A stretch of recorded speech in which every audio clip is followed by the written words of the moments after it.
tengan anotadas.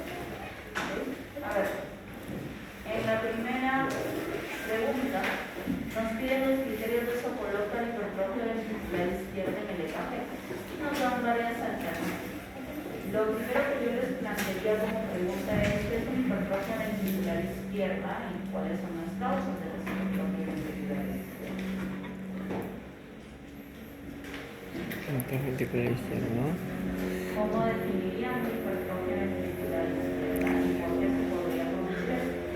El aumento. Ya, un infarto miocardio podría producir una hipertrofia ventricular. ¿De qué hipertrofia?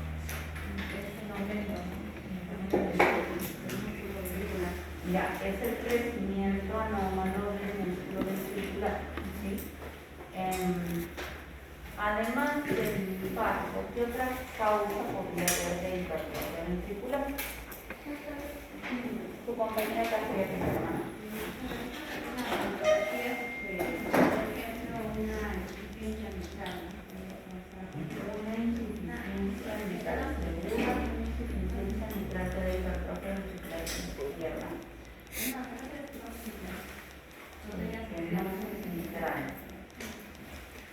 Insuficiencia cardíaca congestiva.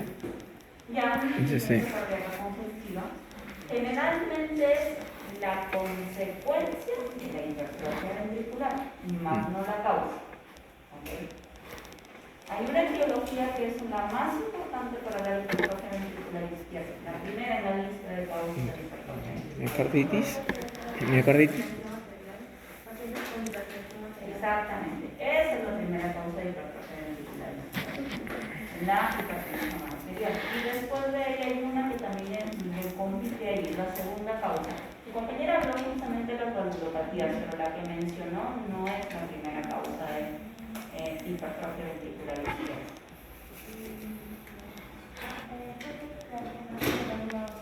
La estenosis aórtica.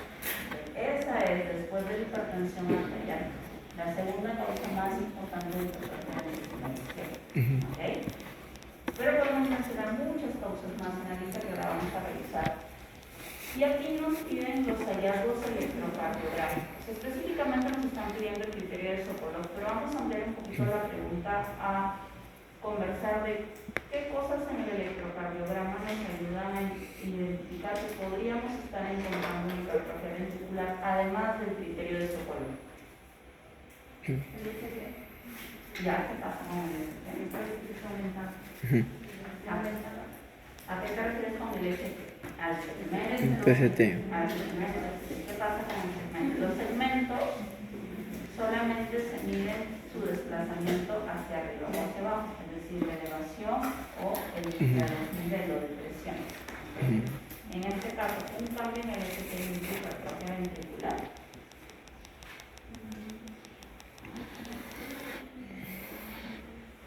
No, indica es más para el diagnóstico de isquemia. Vamos a discutir cuándo va a cumplir criterios de INO. Pero un desplazamiento del ST usualmente está más asociado a la isquemia miocárdica. ¿Okay? ¿Qué es más patognomónico de la hipertrofia ventricular izquierda? Si yo quiero demostrar en un electrocardiograma que hay hipertrofia ventricular izquierda, ¿qué tengo que visualizar en el electrocardiograma? Complejo QRS amplio. El complejo QRS amplio. La variación del complejo QRS, ¿sí? El ancho del complejo QRS, usualmente está asociado básicamente a alteraciones en el ritmo. ¿Sí? O sea, en las arritmias es donde yo voy a medir el ancho del QRS. ¿Okay? Pero no tanto en hipertrofia.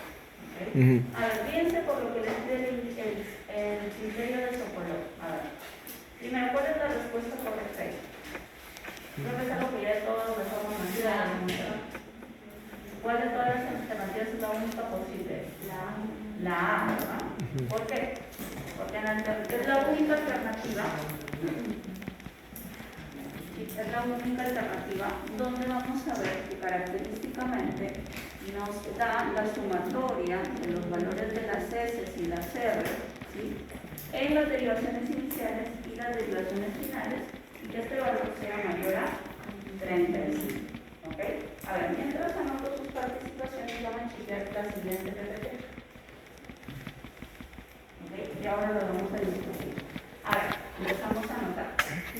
su apellido, por favor? Mantenelli. ¿Tu apellido?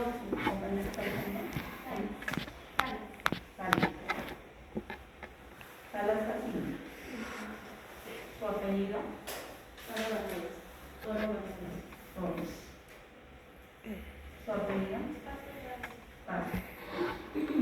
¿Tu apellido? Sotelo Villa. ¿Ok? A ver, lo que estamos viendo ahí son algunos de los criterios para la hipertrofia ventricular.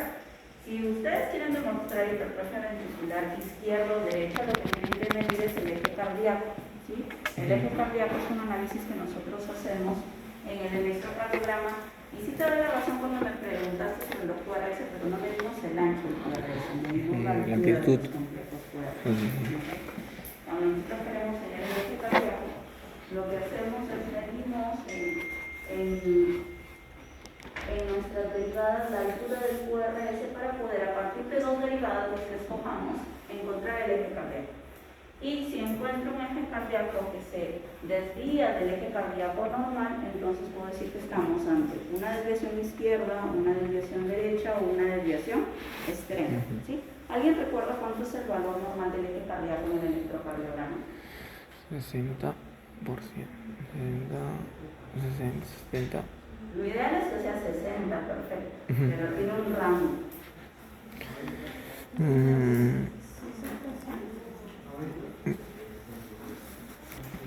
¿De acuerdo? Desde menos 30 grados hasta 120 grados. Desde menos 30 grados hasta 120 grados. Si recuerdan un poco cuando ustedes analizan o hacen un eje de coordenadas y el eje cardíaco es una flecha que debe ubicarse acá, idealmente, ¿sí? Pero puede llegar hasta menos 30 grados y puede llegar acá hasta menos 120 grados. Toda esta área es el rango que le damos al eje cardíaco. Lo normal. Si yo hago el eje cardíaco y me sale un valor menor a menos 130, por ejemplo, me sale menos 10 grados, esa es una desviación izquierda. Izquierda, sí. ¿Okay? Y si el eje me sale, por ejemplo, por acá, no sé, pues en más 190, esa es una desviación derecha. ¿Okay? Y si el eje cardíaco me sale acá, en este cuadrante de acá, eso se llama la desviación extrema. ¿Okay? Y la desviación extrema es usualmente cuando ya el corazón está a punto de no operar más. Es decir, las fallas cardíacas severas en la etapa terminal se hacen desviación extrema. ¿Okay? Entonces, lo ideal sería demostrar que el eje cardíaco es un eje menor a menos 30 grados. ¿Okay? Pero hay otros hallazgos en el electrocardiograma del eje cardíaco que pueden indicar que es hipertrofia del eje. ¿Okay? Uno de ellos es que encuentres el índice de Sokolov, que como hemos visto en la alternativa es medida en las ondas S, y las S son la parte del QRS que se hunde hacia abajo. ¿Sí? Yo trazo una línea que une el electro en su parte plana, ubico el complejo QRS. ¿Sí? Por ejemplo, imagínense que acá, este es un electro, yo trazo toda la parte plana del electro, una línea plana, y ubico el complejo QRS, que se estrella con esta espiga que sube y baja. ¿Okay? La parte que baja de esa espiga es la onda S. La parte que sube es la onda R. ¿Okay? Según el índice de Sokolov, yo debo demostrar que en las derivadas B1, B2, tengo una S profunda y en las derivadas R, tengo unas R muy altas. Y si el valor de ambas mide más de 35 milímetros, eso es una hipertrofia ventricular izquierda. A veces ni siquiera es necesario medirlas, solamente las miras. ¿Sí? Tú ves que hay S profundas en las primeras dos derivadas de B1, B2 y ves R's altas en el B5, B6 y dices, eso es una hipertrofia ventricular izquierda. ¿Okay? Pero no es el único hallazgo y por eso les he puesto acá porque les pueden preguntar. ¿Sí? Otro de los hallazgos característicos de la hipertrofia ventricular izquierda son las famosas ondas delta, que consiste en que la onda T, que debería ser como una montañita, en lugar de ser como una montañita, se deprime y luego recién asciende. ¿sí? Vamos a verlo mejor en la siguiente diapositiva. ¿Sí? Vamos a tener algo como esto. ¿Ustedes recuerdan? Esta es una T normal para esta ambiente. ¿Sí? Esta es la onda P, este es el QRS, ¿sí? Y esta es la onda T. La onda T debería tener esta forma montañita. Pero en los pacientes con hipertrofia hay una depresión y luego recién una elevación que forma una T media extraña. ¿Sí? Por eso se llama onda T. Y es bien característico de la hipertrofia ventricular izquierda. ¿Okay? Otro de los hallazgos es que los QRS van a ser más amplios, pero y ahí eso iba lo que como yo preguntaba, si es que eran más anchos. No dejan de tener el ancho normal. Los QRS deben tener un ancho entre 0.08 y 0.2. ¿Sí? En la hipertrofia ventricular eso no cambia, el ancho del QRS es normal. Lo que cambia es el tamaño del QRS. ¿Sí? Son QRS que son muy hacia arriba y muy hacia abajo. ¿Okay? Como los que están viendo también. Estas espigas que suben y bajan muy marcadas son características de la hipertrofia ventricular izquierda. Ahora, no solamente el criterio de Sokolov es el único que sirve para demostrar la hipertrofia ventricular izquierda. Les pueden preguntar también por otros criterios también basados en el voltaje que se utilizan también para encontrar la hipertrofia ventricular izquierda. De hecho, el más usado es el de Sokolov-Lyon, pero existen otros más. Y todos ellos se basan en la amplitud de los QRS, tomando sus S o tomando sus R, pero básicamente la idea que tienen que llevarse aquí es que cuando ustedes ven un electro, y en el electro les llama la atención que los QRS son muy grandes, lo más probable es que ese paciente tenga hipertrofia ventricular izquierda. ¿Okay? Muy bien, vamos a regresar a la otra pregunta. En la pregunta 2 nos dicen que tenemos un paciente de 45 años que llega a la emergencia por broncoespasmo con una temperatura de 38,5, se está febril y una frecuencia cardíaca de 24. ¿Okay?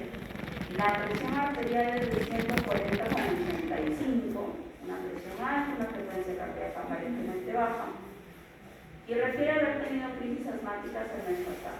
¿Qué antihipertensivo está contraindicado? ¿Okay?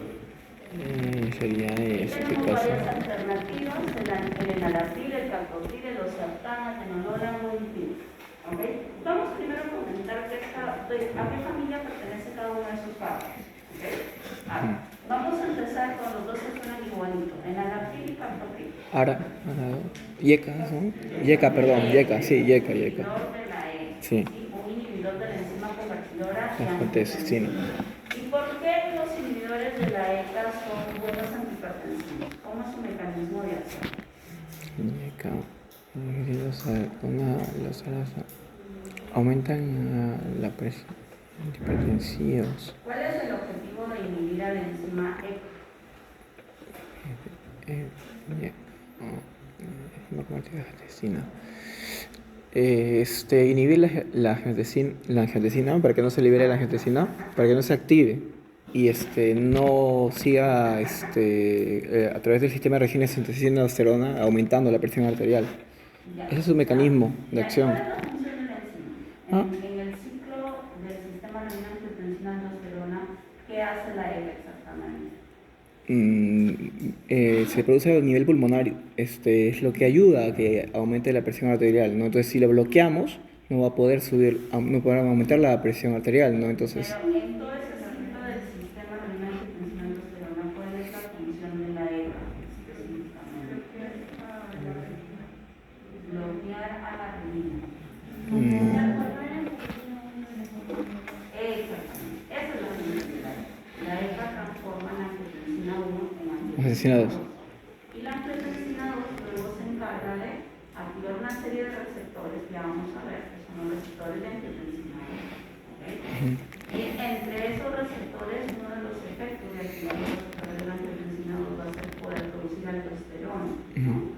Entonces, el objetivo es no producir angiotensina 2. Eso es lo que hace este medicamento. Este medicamento bloquea la enzima para que no haya angiotensina 2.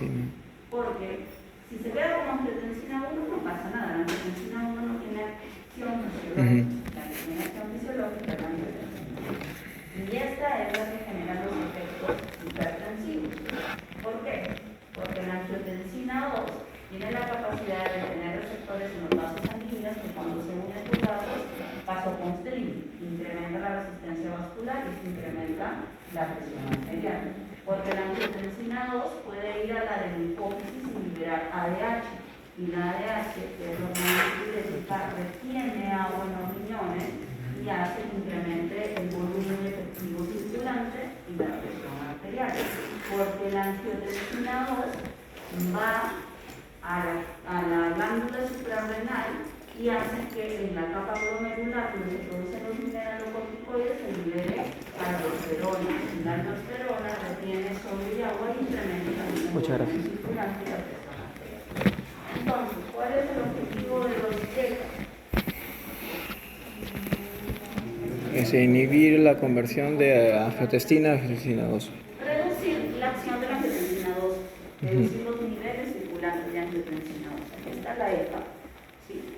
Y el objetivo es que si yo bloqueo este paso no habrá angiotensina 2, y entonces no va a haber todos estos efectos que estamos comentando que finalmente Aumenta la actividad simpática. Entonces, lo que evitamos es el mecanismo mediado por el sistema renina-angiotensina-aldosterona que incrementa la presión arterial, que es uno de los mecanismos fisiológicos más importantes que explican sobre todo la hipertensión arterial esencial.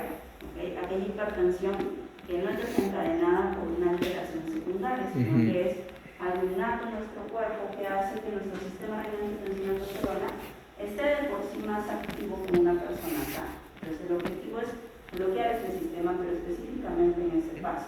¿Okay? A ver, revisemos a otro de los fármacos. También en la lista, vamos a regresar por acá,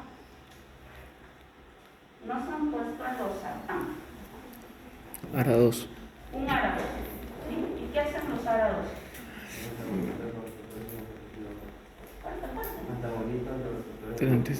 Exactamente. Estos bloquean al receptor. O sea, yo puedo tener angiotensina 2, pero si el receptor está bloqueado, la angiotensina 2 no va a servir porque no se puede unir al receptor. Entonces, aquí el objetivo es bloquear las acciones de la angiotensina 2 bloqueando a su receptor. ¿Okay? Entonces, igualmente que los IECA, los ARA2 lo que evitan es el sistema. Así que su mecanismo es similar. ¿Sí? Al final sus efectos son los mismos. Y entonces la pregunta sería, ¿en qué condiciones uso un ARA2 y en qué condiciones uso un IECA? Si los dos actúan igualito, ¿qué va a ser la diferencia para que yo me vaya por un ARA2 o me vaya por un IECA? Puede ser en situaciones si el paciente presenta edema con el miembros inferiores, no podría utilizar lo que es el IECA y optaría por el segundo, ¿no? Eso es cierto, pero tenemos que explicar por qué. ¿Por qué cuando un paciente empieza a cursar con edema de miembros inferiores con IECA, decidimos pasar al ARA2? Porque el edema de miembros inferiores lo que hay es un problema renal que puede ser insuficiencia primaria o insuficiencia secundaria, y para evitar para perjudicar al paciente, se utiliza el ARA2. Voy a ampliar un poquito lo que dijo el compañero, tiene bastante razón en algo. Los IECA no se pueden usar cuando tú tienes sospecha de que ya hay un daño renal establecido y que este daño renal ya es moderado a severo. ¿Por qué? Porque los IECA producen vasoconstricción de las arteriolas renales, tienden a cerrar el flujo de riñón. Entonces, si tienes un riñón que ya está dañado y le das al paciente un IECA, si este daño ya es más o menos severo, lo que hay que hacer es empeorar este daño. Entonces, no se deben usar ni IECA, pero tampoco ARA2 en pacientes que ya tienen daño renal avanzado. ¿Okay? Ahora, entre los dos hay algo bien importante que deben saber. Normalmente nosotros, ya vamos a ver más adelante un esquema en el tratamiento de hipertensión, solemos empezar con un IECA, con un inhibidor de la ECA. Pero cuando los pacientes nos hacen alergia al IECA o nos hacen tos persistente, lo cambiamos a un ARA2. ¿Por qué? Porque ustedes van a ver que uno de los problemas que tienen beta. Este produce incremento de la bradicinina y esa bradicinina produce tos. Así que hay unos pacientes que después de que empiezan con el medicamento empiezan con una tos y ya algunos de ellos llega a ser tan molesta que nos obliga a cambiar el medicamento por un árabe. ¿Okay? A ver, el atenolol. ¿Qué es el atenolol? ¿Es un antiarrítmico?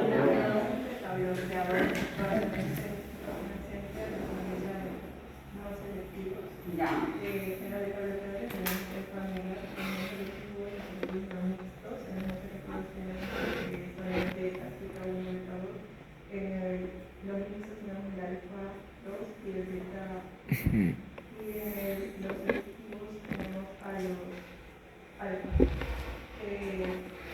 Básicamente se le daría mayor en este paciente porque no se le debería dar por el broncoespasmo que padece porque está contribuyendo. ¿Recuerdas por qué es útil utilizar un beta bloqueador en hipertensión arterial? O sea, en este paciente no, pero en otros pacientes con hipertensión sí son útiles los beta bloqueadores. La pregunta es cómo es que el beta bloqueador ayuda para controlar la presión arterial. Disminuiría la poscarga. Ya, más o menos por ahí va. ¿Cómo es esto de disminución de la poscarga?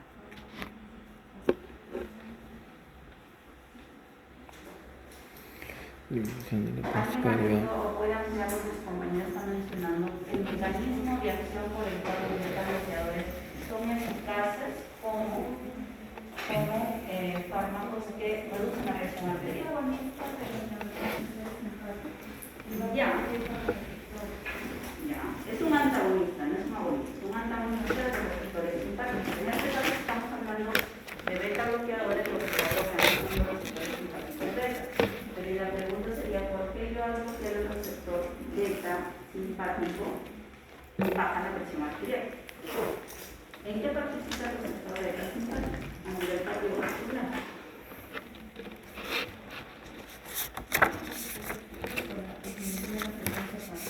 Ya, por ejemplo, ¿cómo podría impactar el hecho de que yo baje la frecuencia cardíaca en que bajo la presión arterial?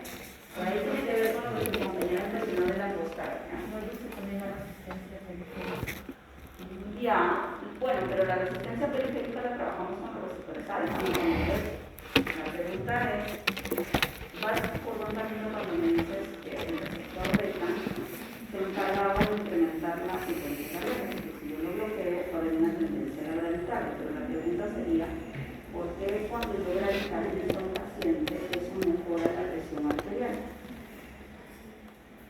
Radicaliza al paciente mejor que la presión arterial. Por ahí vamos, disminuye el gasto cardíaco. ¿Y por qué disminuye el gasto cardíaco?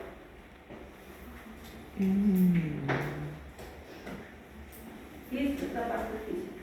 A ver, la presión arterial es igual al gasto cardíaco por la resistencia vascular periférica total. ¿Ok? Pero el gasto cardíaco es igual al volumen sistólico por la frecuencia cardíaca. Este es el volumen sistólico, la cantidad de sangre que sale del corazón. Esto, vamos a borrarlo, multiplicado por la frecuencia cardíaca.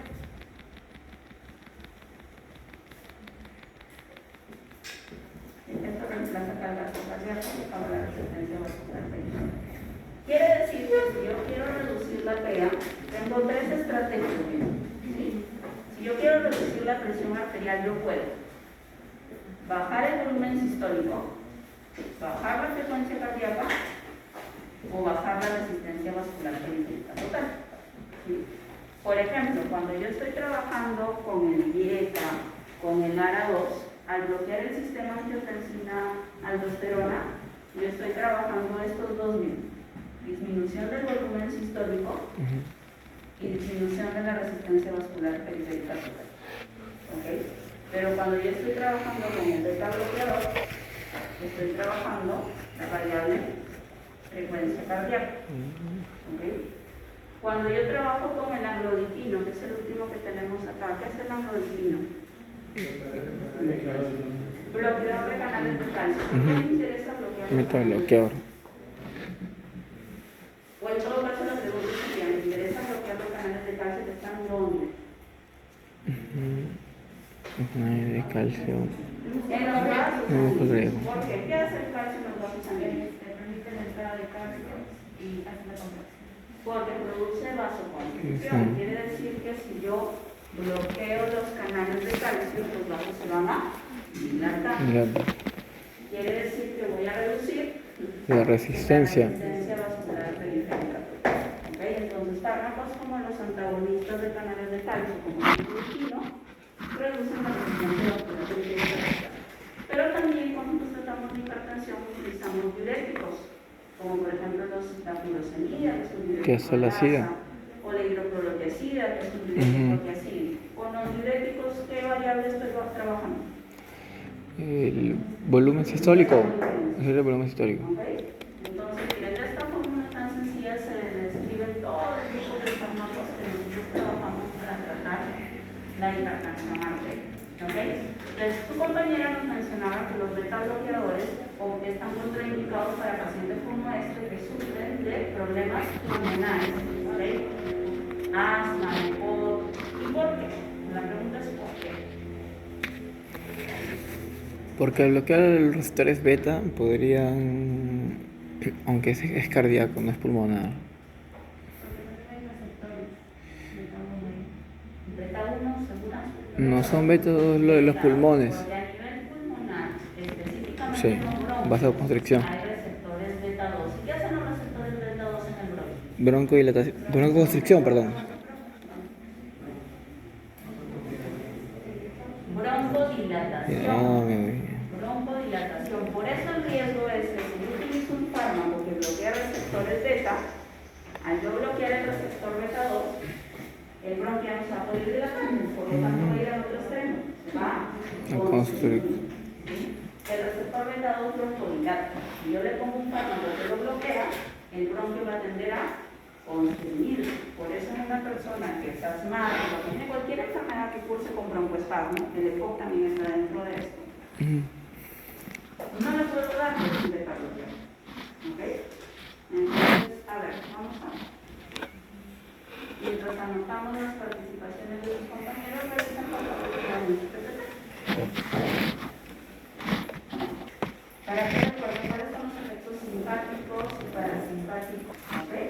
A ver, sorprendido. Los receptores alfa, sobre todo los alfa 1, tienen un efecto que es vasoconstrictor. Pero si hablamos del efecto cardíaco, el simpático, a través principalmente más de la adrena que de la noradrena, porque la adrenalina tiene más por así decirlo, más adherencia por el receptor beta. El receptor beta es más afín por la adrena que por la noradrena, mientras que el receptor alfa es más afín por la noradrenalina.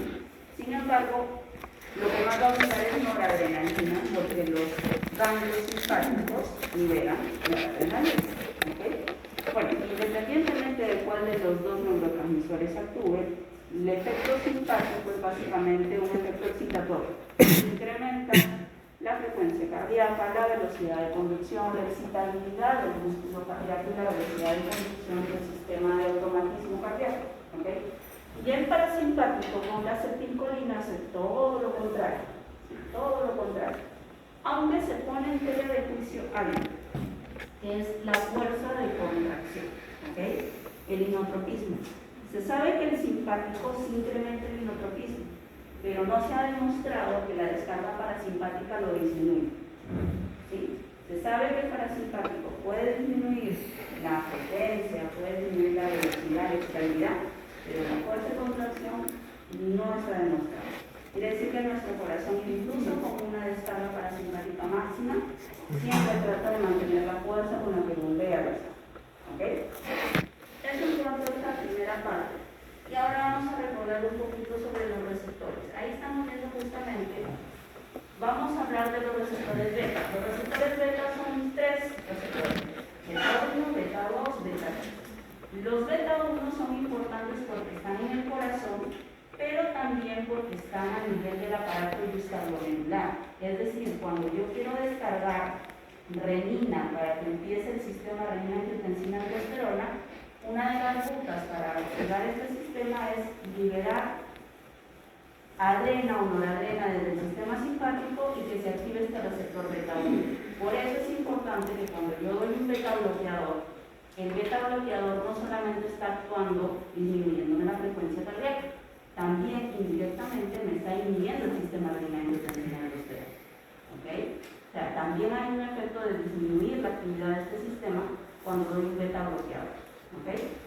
Los receptores beta 2 van a estar a nivel del bronquio, permitiendo la broncodilatación. Y los receptores beta 3 se encargan de todos los efectos metabólicos. Por ejemplo, el receptor beta 3 está a nivel hepático y se encarga básicamente de regular la liberación de glucosa a partir del glucógeno desde los hepatocitos. ¿Sí? Tejido adiposo también. Vamos a ver un poquito acá, me voy a este gráfico de acá. ¿Sí? Para recordar lo que pasa en el bronquio, ¿ya? Y en general en todos los músculos lisos, ese es el efecto de los receptores. En el músculo liso, la acetilcolina y la histamina producen constricción. ¿Por qué? Porque estas sustancias están unidas a unos receptores que están acoplados a proteína GQ. Y si ustedes recordarán, las proteínas GQ trabajan con una enzima llamada fosfolipasa C. Y la fosfolipasa C utiliza o produce dos segundos mensajeros en la célula. Uno de esos segundos mensajeros se llama diacilglicerol y el otro se llama IP3 o inositol-trifosfato. ¿Okay? Vamos a centrarnos en este de acá. El inositol-trifosfato y toda aquella sustancia que libera inositol-trifosfato va a hacer que dentro de la célula se libere calcio. ¿Okay? Porque el inositol-trifosfato es como una llavecita que saca calcio de los tejidos sarcoplasmáticos, que son los almacenes de calcio en la célula. Y entonces, cuando la acetilcolina se une a sus receptores muscarínicos en el bronquio, hace que esta sustancia libere calcio. Y el calcio hace que el músculo liso se contraiga. ¿Okay? ¿Sí? ¿Por qué pasa eso? Es todo un proceso un poco más complejo, que ustedes en algún momento lo revisaron en fisiología. El calcio en los músculos lisos se une a una proteína llamada calmodulina. Y este complejo calcio-calmodulina activa una enzima que se llama cadena ligera de miosina quinasa, MLSK más fácil para recordar. Y esta enzima se encarga de fosforilar las cabecitas de la miosina para que se encuentre con la actina y se produzca la contracción. ¿Okay? Entonces, la acetilcolina produce la broncoconstricción por este mecanismo. Pero como todo en la vida, en fisiología siempre hay alguien que se tiene que oponer a una acción. Y en este caso, el encargado de oponerse a la acción de la acetilcolina va a ser la noradrenalina y la adrenalina a través del receptor beta 2. Y acá lo vemos. En el bronquio, el receptor beta 2 tiene la capacidad de, a través de un receptor que está acoplado a proteína G, pero a otro tipo de proteína G, a una proteína GS, utilizar un segundo mensajero que se llama MP5, que hace lo contrario al IP3, evita que se libere el calcio. Y si evita que se libere el calcio, no hay constricción. ¿Okay? Y por ende se opone el efecto de la acetilcolina. Entonces, el problema va a ser el siguiente. Si tú al paciente le das un fármaco que bloquea este receptor, va a ganar la acetilcolina por la otra ruta y te va a mantener el bronquio en constricción. Por eso es que no le puedes dar un beta bloqueador. ¿Ok? Entonces, en un paciente que de por sí tiene una predisposición a hacerte broncoconstricción, si tú le bloqueas la única ruta que permite oponerse a esa broncoconstricción, el paciente te va a hacer una crisis severiza, está contraindicado.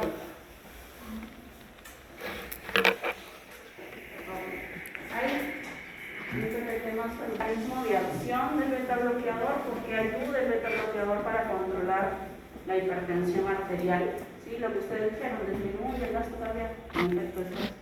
Por acá, las reacciones adversas del bloqueo que se producen al impedir la acción de la adrenalina y la noradrenalina sobre los receptores, tanto beta 1 como beta 2. ¿Cuál es el fármaco de elección para emergencias hipertensivas?